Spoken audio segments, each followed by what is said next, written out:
Kasi lahat tayo may pagdadaanan talaga. Lahat tayo may kanya-kanya problema. Maybe yan ang binigay ng taas sa'yo na kailangan mong harapin. And kung titignan mo kasi ng iba, buhay ng iba, problema ng iba, i-compare mo. Non-stop mabiging malungkot na feeling mo unfair palagi. Pero kapag nakatingin ka lang sa sarili mong buhay, ginagawa mo ang lahat for yourself. Mas makakausad ka ng tahimik. Na malaking bagay talaga to focus on your own. Kasi naniniwala ako na lahat ng tao ay pantay-pantay.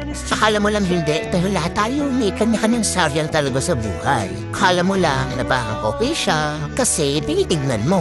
Pero kapag yung sarili mong buhay mo lang yung tinitignan mo, wala kang mafisin na inggit buong puti. Kasi sarili mo lang ang tinitignan mo, which is gano'n naman talaga dapat. Tayo lang ang nag-iisip na unfair. Pero tignan mo rin kung ano ba yung mga natatamasa. Baka sa kakatingin at compare mo sa iba, hindi mo napapansin. Okay ka naman pala.